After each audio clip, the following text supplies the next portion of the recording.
جس مضمون کے تحت ہم خدا کے کلام میں آج اترنے والے ہیں وہ مضمون اسکرین پر آپ کے سامنے ہے، اور میں چاہتا ہوں کہ ہم اونچی آواز میں اپنے اس مضمون کو پڑھ رہے ہیں. جی پھر سے پڑھیں. یہ آج کا ہمارا مرکزی عنوان ہوگا، اور اسی عنوان کو ذہن میں رکھتے ہوئے ہم خدا کے کلام کے اس خوبصورت سے حصے میں اتریں گے اور چند ایک باتیں خدا کے کلام میں سے لینے، اور پھر کہ خدا نے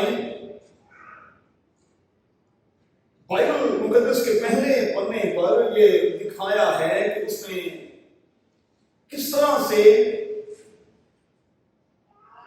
دنیا کے پہلے دو انسانوں کو ایک پرفیکٹ ماحول میں رکھا، اور ہمارے آج کے اس مضمون کے مطابق پرفیکٹ سنلیس ورلڈ میں رکھا. ایک ایسی دنیا میں، ایک ایسی جگہ پر رکھا جہاں گناہ کا کوئی شائبہ تک بھی نہیں تھا. گناہ ہمیں دور دور تک کہیں دکھائی نہیں دیتا تھا، محسوس نہیں ہوتا.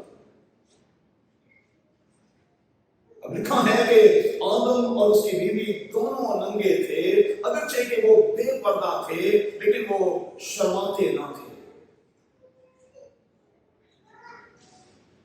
اسے انگریزی زبان میں کہتے ہیں no reason to feel wrong. کوئی ایسی وجہ ہی نہیں تھی کہ وہ کچھ برا سا محسوس کرتے، اس لیے کہ بائبل مقدس کے پہلے پڑھنے پر بار بار یہ کہا گیا کہ اچھا ہے، اچھا ہے، اچھا ہے. اور چونکہ وہاں سب کچھ اچھا تھا، اس لیے برے کی تو وہاں کوئی گنجائش ہی نہیں تھی، بالکل بھی ایسی کوئی گنجائش نہیں.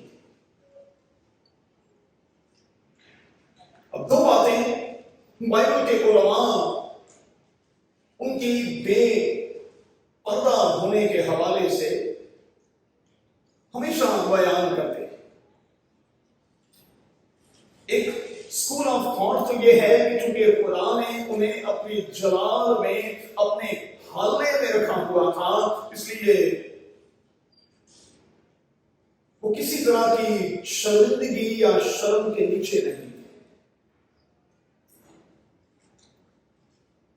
اور دوسری بات، دوسرا اسکول آف تھاٹ یہ ہے کہ چونکہ وہ ایک دوسرے کے لیے بنائے گئے تھے، وہ ایک دوسرے کے لیے تھے، وہ ایک دوسرے کا بدن تھے، اور پھر آدم کا کہنا یہ تھا کہ یہ تو میرے گوشت میں سے گوشت اور میری ہڈی میں سے ہڈی ہے، سو بھلا کوئی اپنے آپ سے بھی کبھی شرماتا ہے؟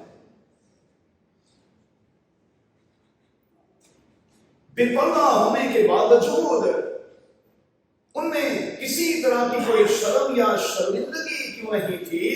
کیوں؟ اس لیے کہ قادر خدا نے انہیں ایک جلال میں، ایک حوالے میں رکھا. انہوں نے ایک دوسرے کو پہن رکھا تھا، اس لیے وہ کسی طرح کی کوئی شرم محسوس نہیں کرتے. اور اگر یہ کہا جائے تو غلط نہ ہوگا کہ سچ مچ دنیا کے یہ پہلے دو انسان ہمیں عدن میں معصومیت کی حالت میں دکھائی دے رہے. لیکن پھر اچانک کیا ہوا؟ ایک دم سے چینج آ گیا، ایک دم سے سب کچھ تبدیل ہو گیا. اور اس کا ذکر ہمیں پیدائش کی کتاب کے 30 باب میں ملتا. ابلیس کے کہنے پر انہوں نے پھل کھایا، اور لکھا ہے ان کی آنکھیں کھل گئیں اور انہیں شرم نے آ گھیرا. ابلیس کے کہنے پر انہوں نے پھل کو کھایا، ان کی آنکھیں کھل گئیں اور انہیں شرم نے آ گھیرا. اور پھر اس شرم کو ختم کرنے کے لیے آپ جانتے ہیں کہ انہوں نے جتن کرنا شروع کر دیا. انہوں نے انجیر کی لنگیاں بنا کر اپنے آپ کو بے پردہ ہونے سے بچانا چاہا، لیکن ان کا یہ انتظام کارگر ثابت نہ ہوا۔ اس میں کوئی شک نہیں پیارے بچوں کہ جب انسان شرم سے پانی پانی ہو جاتا ہے تو پھر وہ اپنے آپ کو چھپانے کی کوشش کرتا ہے۔ جب ہم شرم سے پانی پانی ہو جاتے ہیں، جب ہم شرمندہ ہوتے ہیں تو ہم اپنے آپ کو چھپانے کی انتہائی کوشش کرتے ہیں۔ شرمندگی سے اور شرم سے بچنے کے لیے ہم ادھر ادھر چھپتے پھرتے ہیں، لیکن سوال یہ ہے کہ کیا ہم کامیاب بھی ہوتے ہیں؟ اور اس کا سادہ سا جواب یہ ہے، بالکل نہیں۔ اس شرم اور اس شرمندگی کے ہوتے ہوئے نہ تو عدن میں دنیا کے پہلے دو انسان اپنے آپ کو چھپا پائے، اور نہ آج کا انسان جو ہے وہ اپنے آپ کو چھپا پاتا ہے۔ میں بڑی معذرت کے ساتھ کہوں گا کہ آج ہماری یوتھ کا، آج ہمارے بچوں کا یہ ایشو ہے کہ انہیں پتہ ہی نہیں کہ انہوں نے کیا پہننا ہے اور انہوں نے کیا نہیں پہننا۔ اور میں ہاتھ جوڑ کر کہوں گا کہ یہ ٹریننگ ہمیشہ گھر سے ملتی ہے، گھر سے دی جاتی ہے، اور کئی بار جب بچے وہ پہن رہے ہوتے ہیں جو انہیں سوٹ بھی نہیں کرتا تو پھر یہ کہنا پڑتا ہے کہ اس میں کہیں نہ کہیں والدین اور خاندان کی کمزوری جو ہے وہ شامل ہے۔ ہماری یوتھ کا یہ ایشو ہے، یہ پرابلم ہے کہ انہیں پتہ ہی نہیں کہ اپنے تن کو ڈھانکنے کے لیے انہیں کیا پہننا ہے اور کیا نہیں پہننا۔ ماڈیسٹی، ان ماڈیسٹی، یہ انگریزی زبان کے دو لفظ ہیں، جا کر اپنے گھروں میں اس پر ضرور غور کیجیے گا۔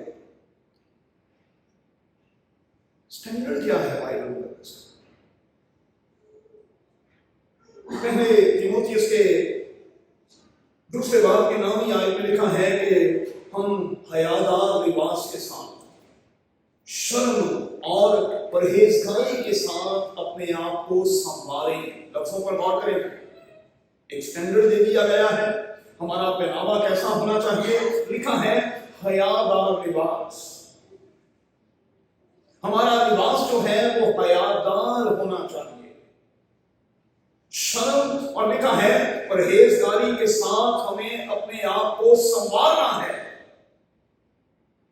کیونکہ اگلا جملہ بڑا زبردست ہے، لکھا ہے خدا پرست لوگوں کا یہی شیوا ہے۔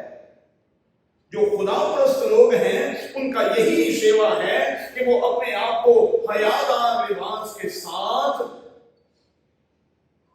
دنیا میں رہتے ہوئے دنیا کے سامنے پیش کرتے۔ اور میں بڑی معذرت کے ساتھ کہوں گا کہ یہ شارٹ قسم کے جو ڈریسز ہیں، یہ لو کٹ کے جو ڈریسز ہیں، یہ ٹرانسپیرنٹ قسم کے جو ڈریسز ہیں، یہ ٹو ٹائٹ قسم کے جو ڈریسز ہیں، یہ ہمیں کم از کم کبھی نہیں پہننے چاہیے۔ ہمیں اس سے گریزاں ہونا چاہیے، اور بائبل مقدس ہمیں قطعاً اس بات کی اجازت نہیں دیتی۔ دو باتیں کہوں گا، مہربانی سے ان دو باتوں کو اپنے ذہن میں رکھیں۔ پہلی بات تو یہ ذہن میں رکھیں کہ آپ رائل فیملی کے لوگ ہیں، اور رائل لوگوں کا پہناوا جو ہے وہ عام لوگوں سے بالکل مختلف ہوگا، بالکل مختلف۔ رائل فیملی کے آپ لوگ ہیں، اس لیے ہمارا پہناوا بالکل مختلف ہے۔ دوسری بات ذہن میں یہ رکھیں کہ چونکہ ہم خدا کے بیٹے اور بیٹیاں سامنے ریپریزینٹ کر رہے ہیں تو پھر خدا کے بیٹے اور بیٹیوں کا پہناوا تو عام بیٹیوں اور بیٹوں سے بالکل مختلف ہے۔ میں نے ابھی ایک لفظ استعمال کیا، اچھا ماڈرن کیا ہوتا ہے؟ میری دانش میں ہم یہاں سے ماڈرن ہوتے ہیں، یہاں سے لباس کے ذریعے سے ہمیں یہاں سے ماڈرن ہونا، یہاں سے اپنے آپ کو بنانا اور سنوارنا ہے، اور پھر جب ہم یہاں سے اپنے آپ کو بنا کے سنوار کے آئینے کے سامنے کھڑے ہوتے ہیں تو پھر یہ ہمیں بہت دفعہ ملامت کر رہا ہوتا ہے کہ تیرا پہناوا ٹھیک نہیں، تم نے جو پہنا ہوا ہے وہ ٹھیک نہیں۔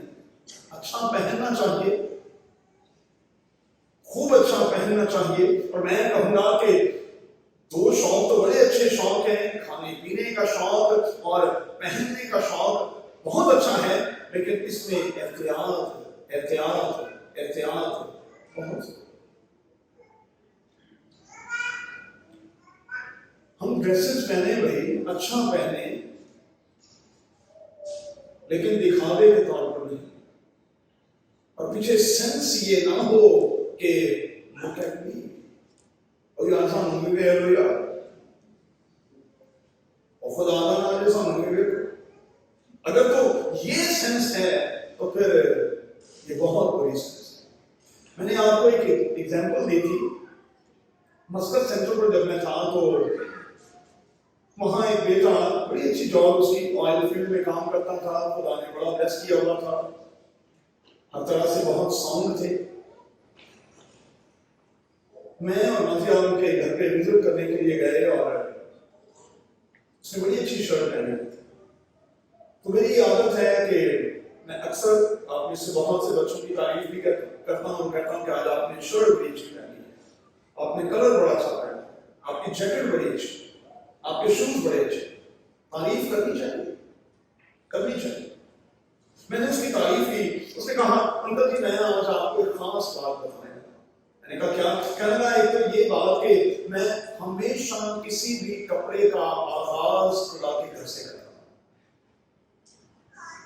میں نے یہ اپنے سے عہد کیا ہوا ہے کہ میں نے کوئی بھی کپڑا، نیا کپڑا جو ہے اس کی شروعات خدا کے گھر سے کرتا ہوں۔ اور دوسرا، جب میں نئی شرٹ، نئی پینٹ، نئے شوز پہنتا ہوں تو میں مرر کے سامنے کھڑے ہو کر پھر اپنے خداوند سے بات کرتا اور کہتا ہوں کہ خداوند کیسا لگ رہا ہے، خداوند میں کیسا لگ رہا ہوں؟ تو وہ کہتے ہیں 20 بار میرا خدا مجھے جواب دیتا اور کہتا ہے کہ زبردست ہے۔ کتنی اچھی روح ہے، کتنی اچھی روح ہے کہ ہم اپنی ہر نئی چیز کا آغاز خدا کے گھر سے یا خدا کے نام سے کریں۔ کتنی اچھی بات ہے۔ ہم چونکہ ہماری فیملی کے لوگ ہیں بھائی، اس لیے ہمارا پہناوا بہت اچھا ہونا چاہیے، لیکن اس میں وہ لک ایٹ می والا تاثر نہیں ملنا چاہیے۔ اس لیے کھانے پینے میں اور پہناوے میں ہمیں بہت بہت احتیاط کرنا چاہیے۔ اپنے گھروں میں جا کر پترس کا پہلا عام خط، اس کا پہلا باب، اس کی 13ویں کا 16ویں آیت کو ضرور مہربانی سے دیکھیں۔ اب میں ایک بہت بڑا جملہ آپ کو دینا چاہتا ہوں، پڑھے لکھے بچے ہیں مجھے معاف کیجیے گا، لیکن چونکہ ہم سیکس کریزڈ سوسائٹی کا حصہ ہیں اس لیے احتیاط بہت ضروری ہے، بہت ضروری ہے۔ ہم ایک ایسی سوسائٹی کا حصہ ہیں جہاں جنس پر بہت زیادہ فوکس کیا جاتا ہے، تو اس لیے ہمیں اپنے پہناوے میں بہت بہت بہت احتیاط برتنی ہے۔ تیتس اپنے نامے میں یہ لکھتا ہے کہ بوڑھے مرد جو ہیں وہ پرہیزگار ہیں، اور میں سمجھتا ہوں کہ عمر کے مطابق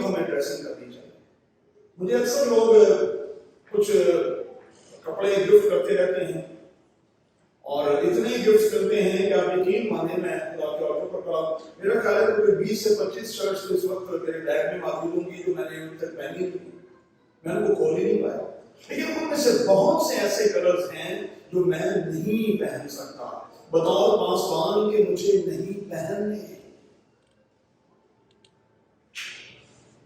فیشن عمر کے مطابق کرنا چاہیے، بڈھی کوڑی لال لگام والا چکر نہیں ہونا چاہیے، اپنی عمر کے مطابق آپ نے کلر بھی پہننا ہے تو اپنی عمر کے مطابق، عمر کے مطابق اور اپنے رتبے کے مطابق۔ بوڑھے مرد جو ہیں وہ پرہیزگار ہوں، ہر طرح کا پرہیز اس میں شامل ہے۔ بوڑھی عورتوں کی وضع مقدسوں کے جیسی ہو، مقدسوں کے جیسی، سینس کا ذکر ہے، اور مقدس عورتوں کی وضع کس طرح کی ہوتی ہے آپ اچھے طرح سے جانتے ہیں۔ اور میں خدا کا شکریہ ادا کرتا ہوں، کچھ قومیں ہمارے ارد گرد اس قسم کی بستی ہیں جن کا ڈریس کوڈ جو ہے مجھے انتہائی اور انتہائی پسند ہے۔ مثال کے طور پر میں چونکہ کراچی میں رہا ہوں، بوریوں کے ساتھ رہا ہوں، بوریوں کا ڈریس کوڈ یہاں سے کینیڈا تک ایک ہی ہے۔ ڈریس کے حوالے سے وہ اپنے آپ میں کبھی چینج لانے کی کوشش نہیں کرتے۔ اگر کوئی بوری آپ کو ملے مجھے ضرور بتائیے گا، اور پھر 2 نمبر کا بوری، ان کا ڈریس کوڈ ایک ہی۔ اور میں جب ان کی خواتین کو دیکھتا ہوں، ہمارے گھر میں تو بہت ہی سختی تھی صاحب کہ آپ نے ایسا نہیں، بہت ساری جگہوں پر ہم روک لگا سکتے ہیں، بہت ساری جگہوں پر ہم اپنے آپ کو روک سکتے ہیں اگر ہم روکنا چاہیں، اور میں اسپیشلی کہوں گا کہ وزیٹیشنز کے دوران اگر میں کسی گھر میں جاؤں اور وہاں کوئی بندہ نکل پہن کے اس خاندانی عبادت میں میرے ساتھ شامل ہو جائے تو میں اس سے کچھ کہتا تو نہیں ہوں، لیکن میری دل میں ضرور کہتا ہوں کہ بھائی جی میں نے پالو، خدا نے پالو، ایک خدا کی عبادت کر رہی ہے، خدا نے لتا نہیں بہانی، ڈھکا ہوا سب کچھ ہے۔ اور یہ وہ باتیں ہیں جو میں کلام سے باہر نہیں کر رہا ہے، یہ خدا کے کلام کی باتیں ہیں، یہ سٹینڈرڈ یہاں موجود ہے۔ ہمیں تو سیکنڈری ٹریننگ کے دوران آپ نے کبھی مجھے آدھے بازوں والی شرٹ پہنے ہوئے کھڑے ہوئے یہاں دیکھا ہے؟ سوال ہی نہیں پیدا ہوتا، یہ ہوگا ہی نہیں کبھی، میری لائف میں کبھی ایسے نہیں ہوگا۔ اس کی وجہ کیا ہے؟ کیونکہ جن استادوں کے قدموں میں بیٹھ کر میں نے سیکھا ہے، انہوں نے یہ سکھایا ہے کہ آپ نے ہاف سلیوز کے ساتھ آلٹر پر کھڑے نہیں ہونا، ہاف سلیوز کے ساتھ آپ نے آلٹر پر کھڑے نہیں ہونا۔ اور پھر میں تو پاسبانوں کے حوالے سے کہوں گا کہ یہاں تو ڈریس کوڈ موجود ہے، اور اس سختی کے ساتھ لکھوا دیا گیا ہے کہ پاسبانوں کا ڈریس کس قسم کا ہونا چاہیے۔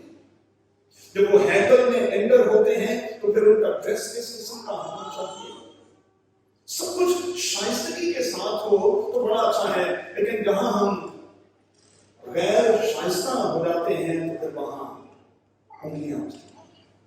اور ہم چونکہ خدا کے لوگ ہیں، اس لیے میں کہوں گا کہ ہمیں ہر طرح کے اعتراض سے بچنا ہے، اور اپنے آپ میں، اپنے کھانے پینے میں اور اپنے پہناوے میں محتاط رویہ اختیار کرنا۔ اچھا یاد رکھیے گا، بطور مسیحی کے ہماری ڈریسنگ جو ہے وہ دوسروں کے لیے برکت کا باعث بھی ہو سکتی ہے، اور دوسری صورت میں وہ کسی کے لیے ٹھوکر کا باعث بھی ہو سکتی ہے۔ اور کلام میں ٹھوکر کھلانے والوں کے لیے جو سزا ہے وہ بہت سنگین ہے۔ اس عظیم کتاب میں لکھا ہے کہ جو کوئی کسی کے لیے ٹھوکر کا باعث بنتا ہے، ایسے شخص کے لیے اچھا ہے کہ اسے چکی کے بڑے پارٹ میں ڈال کر سمندر میں ڈبو دیا۔